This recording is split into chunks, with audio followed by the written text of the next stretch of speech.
नमस्कार, मनी गुरु की इस खास पेशकश में आप सभी का स्वागत है। मैं हूं Swati Raina. Income tax department ने आईटीआर फाइल करने की आखिरी तारीख बढ़ा दी है। मतलब अब आप 31 जुलाई की जगह 15 सितंबर तक अपना इनकम टैक्स रिटर्न फाइल कर सकते हैं। दरअसल इस बार आईटीआर फॉर्म में कई बदलाव किए गए हैं, जिसकी तैयारी के लिए आईटी डिपार्टमेंट को थोड़ा और टाइम चाहिए। तो ऐसे में पहली बार बिना किसी गुजारिश के ही सरकार ने 45 दिनों का एक्सटेंशन दे दिया है। तो अब इससे क्या क्या बदलेगा इस बार और किन किन को राहत मिली है, ये आज के हमारे खास शो में जानेंगे। और आईटीआर भरने से पहले क्या रखें ध्यान, किन गलतियों से बचे, इस पर रहने वाला है खास फोकस। हमारे साथ हैं दो खास एक्सपर्ट्स, उनका परिचय करा देते हैं। टैक्स बडी के फाउंडर सुजीत बांगर और टैक्स कनेक्ट एडवाइजरी के पार्टनर विवेक जालान हमारे साथ हैं। सुजीत जी और विवेक जी दोनों का बहुत स्वागत है आज मनी गुरु में हमारे इस खास शो में शामिल होने के लिए। तो ये एक अनएक्सपेक्टेड सरप्राइज सा आ गया तमाम नौकरी पेशा लोगों के लिए कि आईटी डिपार्टमेंट ने खुद ही बोल दिया, वो भी लास्ट तारीख से बहुत ही पहले, कि 31 जुलाई नहीं, अब आपको 45 दिन की और हम एक्सटेंशन देंगे। पहले मैं आपसे जानना चाहती हूँ सुजीत जी, क्या वजह है ये, और ये किन किन के लिए मोहलत दी गई है, किन को खुश होने की जरूरत है, किन को और एक्स्ट्रा टाइम मिला है? आपने सही बोला कि ये जल्दी ही एक्सटेंशन की नोटिफिकेशन आई है। पहले हम बोलते थे देर आए दुरुस्त आए, अभी जल्दी आए और दुरुस्त आए।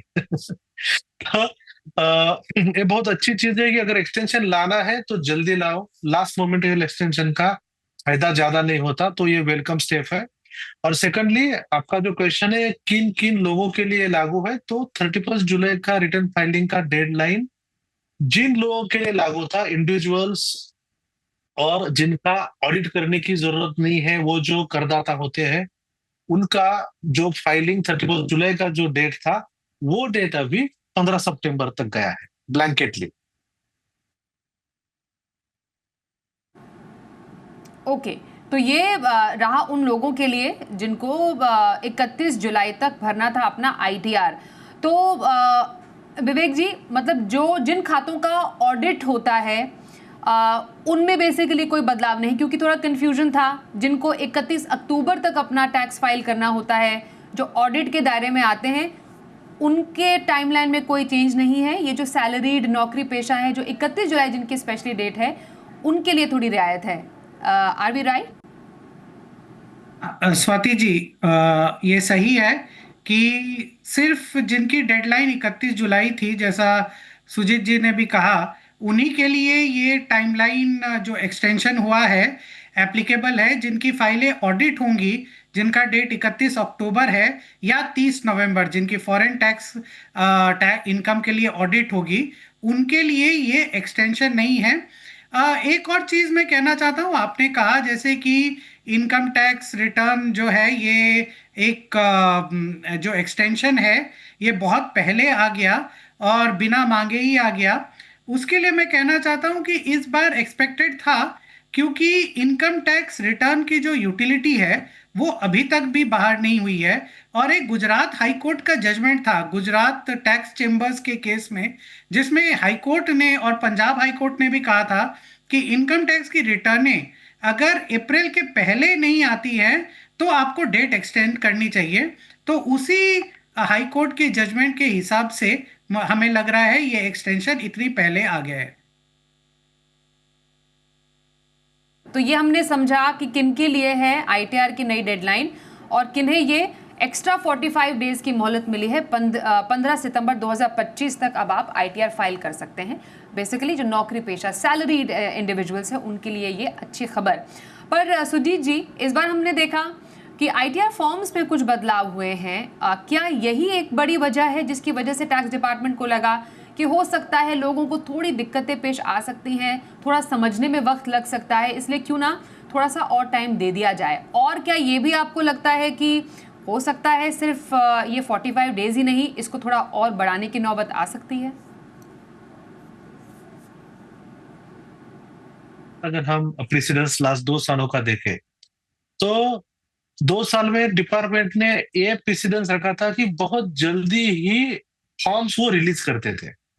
मतलब एज अर्ली एज बिफोर 31 मार्च भी डिपार्टमेंट ने फॉर्म रिलीज किया है।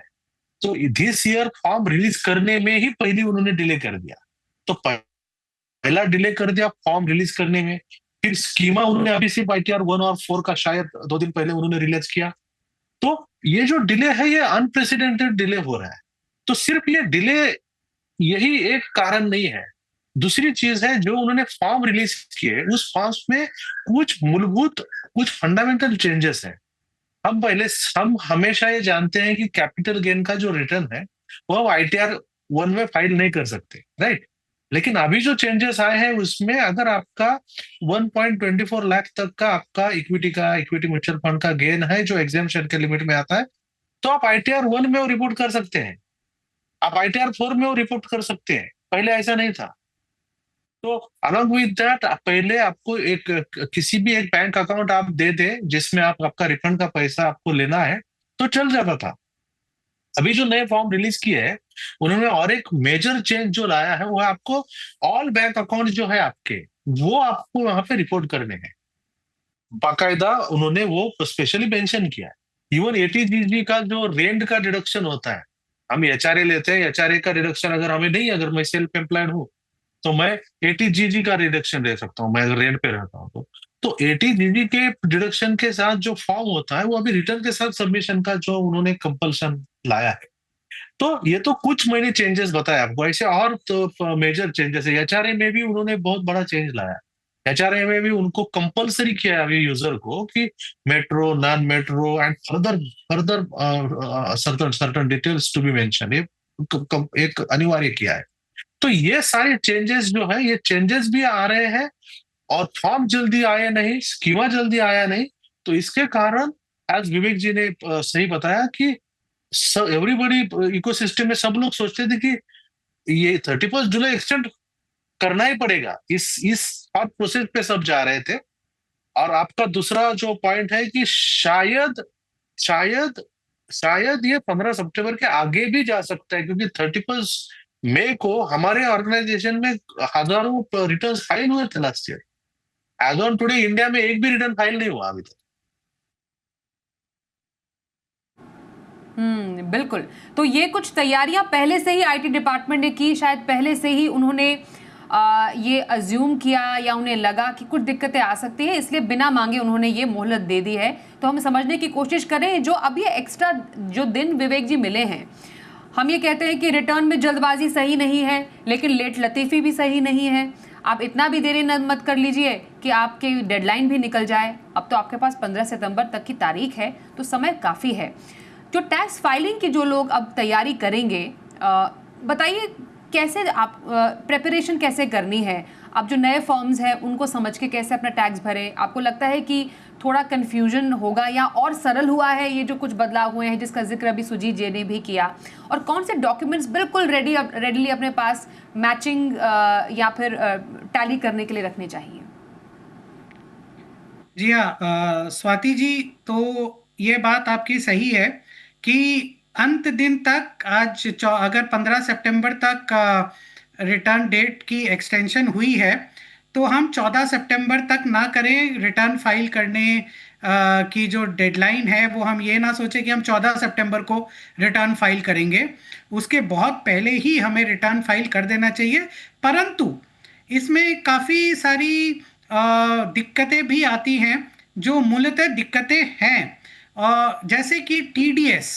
आपकी जो सबसे पहली चीज़ आपको चाहिए इनकम टैक्स रिटर्न फाइल करने के लिए, वो है कि अगर सामने वाले ने, अगर आप सैलरी टैक्स पेयर हैं तो आपके एम्प्लॉयर ने आपके ऊपर एक TDS काटा होगा, या आप कोई फॉरेन ट्रैवल कर रहे हैं तो आपके ऊपर TCS काटा गया होगा, या आप कोई और इनकम कर रहे हैं, रेंटिंग इनकम कर रहे हैं तो TDS काटा गया होगा। तो ये जो TDS या TCS आपके पेमेंट या आपकी इनकम पे कट रही है, वो TDS रिटर्न जो आपके डिडक्टर हैं, आपके एम्प्लॉयर या आपके टेनेंट वगैरह, वो लास्ट डेट है उस TDS रिटर्न की 31 मई, जो अभी तक आई भी नहीं है। वो आप 31 मई को अपनी TDS रिटर्न जमा करेंगे। उसके बाद 15 जून तक वो TDS की क्रेडिट आपको अपनी इनकम टैक्स रिटर्न में दिखेगी। तो सबसे पहली चीज़ है 14 सितंबर ना करें, 15 सितंबर ना करें रिटर्न फाइल करने में, लेकिन 15 जून के पहले भी अपने रिटर्न ना भरें, क्योंकि अगर 15 जून के पहले आप रिटर्न भरते हैं तो हो सकता है आपकी सारी जो टीडीएस है उसकी क्रेडिट आपको ना ले पाए आप अपने इनकम टैक्स रिटर्न में। और जब इनकम टैक्स डिपार्टमेंट इसे जो इंटीमेशन भेजती है, जो प्रीलिमिनरी स्क्रूटनी करती है, उसमें भी उसकी क्रेडिट वो नहीं देते हैं, तो बाद में आपको रिवाइज रिटर्न डालनी पड़ती है। नंबर 2, अब जो आपने कहा कि क्या क्या डॉक्यूमेंट्स हम तैयार रखें, सबसे ज़रूरी 2-3 चीज़ें हैं। अपनी बैंक अकाउंट जो है उसे तैयार रखिए आप। बैंक अकाउंट ऑलरेडी 1 अप्रैल 2024 से लेके 31 मार्च 2025 तक की बैंक अकाउंट आपकी रेडी होगी, तो उसे आप डाउनलोड करके रखें एक्सेल में। और उसमें जो आपकी इनकम आ रही है उसे आप अपनी इनकम को क्लासिफाई करके रखें। क्लासिफिकेशन का मतलब क्या है? एक है आपकी सैलरी इनकम, या अगर आप छोटे बिजनेसमैन हैं, छोटे व्यापारी हैं, तो आपकी क्या क्या आपके कस्टमर्स आपको पेमेंट दे रहे हैं। दूसरी, अगर आपकी कोई टेनेंट की लैंडलॉर्ड हैं आप, और अगर आपकी कोई प्रॉपर्टी है जो आपने भाड़े पे दी हुई है, तो उसकी इनकम ईयर मार्क करके रखें, तो क्लासिफाई करके रखें अपनी बैंक अकाउंट में। या अगर कोई इंटरेस्ट इनकम आया है आपका, आपने अगर कोई शेयर या प्रॉपर्टी सेल परचेज की है, तो उसकी आप अपनी बाइफोकेट करके रखें कि ये हमारी इनकम्स है, ये हमारे खर्चे हैं, अगर आप कोई बिजनेसमैन हैं। नंबर 2, अपनी एसेट या लाइबिलिटी, आपके पास क्या क्या एसेट है। मान लीजिए आपने कोई प्रॉपर्टी बेची है, तो आपकी इस बार वो एसेट कम हो जाएगी, अपनी एसेट लाइबिलिटी। तो अगर आपकी इनकम जो है वो 1 करोड़ के ऊपर है, पूरे साल में 1 करोड़ के ऊपर है, तो आपको अपनी एसेट और लाइबिलिटी, आपकी प्रॉपर्टी है, आपके शेयर्स हैं वगैरह वगैरह, आपके क्रेडिटर्स हैं, वो भी आपको इनकम टैक्स रिटर्न में दिखानी पड़ेगी। तो एसेट और लाइबिलिटी तैयार रखें। तो मूलतः एक प्रॉफिट एंड लॉस अकाउंट और बैलेंस शीट अपनी बना के रखें, ताकि आपको रिटर्न फाइलिंग में सुविधा हो। अगर आप छोटे व्यापारी हैं तो जीएसटी रिटर्न के साथ अपनी इनकम टैक्स की जो आय है वो मैच करा के रखें। काफी बार क्या होता है कि हम किसी इनकम के ऊपर जीएसटी तो दे देते हैं अगर आप छोटे व्यापारी हैं, लेकिन इनकम टैक्स रिटर्न में हम उसे ढंग से दिखाते नहीं, तो एक नोटिस आ जाती है, तो उसे आप तैयारी करके रखें। आपकी जो डिडक्शंस है, जो डिडक्शन आप ले रहे हैं 80C में, जनरली हम 80C में डिडक्शन लेते हैं। मान लीजिए लाइफ इंश्योरेंस के आपने प्रीमियम दी, या आपने एसआईपी की है इक्विटी ओरिएंटेड म्यूचुअल फंड में, तो उसकी आप रसीदें वो आप तैयार रखें। बिल्कुल। तो ये सारी चीजें और सारी जितनी डॉक्यूमेंट्स हैं आपकी बैंक स्टेटमेंट से लिंक करके, वो आप तैयार रखें इनकम टैक्स फाइल करने के पहले। जी, ओके। तो आपने सबने आई होप नोट कर लिया होगा कि आपको टैक्स फाइलिंग के समय किन किन डॉक्यूमेंट्स को अपने साथ रखना है। तो इसी के साथ एक ब्रेक के लिए यहाँ पर रुकते हैं। ब्रेक के बाद जरा समझेंगे अपने दोनों ही एक्सपर्ट से कि आईटीआर फाइलिंग के टाइम किन गलतियों से आप बचें। बने रहिए हमारे साथ और देखते रहिए मनी गुरु।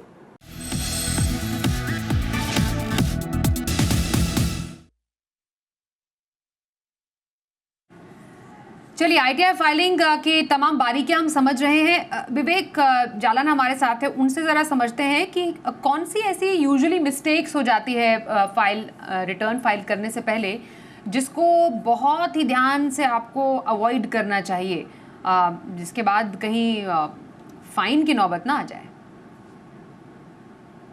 जी हाँ, स्वाति जी, तो काफ़ी सारी नॉर्मल मिस्टेक्स टैक्स पेयर्स करते हैं। सबसे बड़ी मिस्टेक जो मैंने पहले भी कहा कि बैंक स्टेटमेंट में जितनी इनकम आ रही है उसे इनकम टैक्स रिटर्न में डिस्क्लोज नहीं करते हैं। मान लीजिए आपकी कोई इंटरेस्ट इनकम आई बैंक की, और वो आपके सैलरी इनकम, जनरली मूलतः लोग सोचते हैं कि सैलरी इनकम में फॉर्म 16 में जो हमारी आ रही है वही डिस्क्लोज कर दो, लेकिन बैंक की इंटरेस्ट भी मान लीजिए आपकी 50,000 की इंटरेस्ट है, वो अगर आप डिस्क्लोज नहीं करते हैं तो वो ऑटोमेटिकली स्क्रूटनी में पड़ेगी और आपको इनकम टैक्स डिपार्टमेंट की नोटिस आएगी। दूसरा, इनकम टैक्स रिटर्न फॉर्म सही से चुने, क्योंकि अगर मान लीजिए आपकी कोई बिजनेस इनकम है और आपने आईटीआर 2 डाल दी तो गलत है। अगर आपकी इनकम जो है वो 2-3 करोड़ है और आईटीआर 1 डाल दी तो भी आपकी वो जो डिफेक्टिव रिटर्न हो जाएगी। तो इनकम टैक्स रिटर्न, वो सही रिटर्न आप देखें और सही रिटर्न ही डालें, नहीं तो वो डिफेक्टिव रिटर्न हो जाएगी।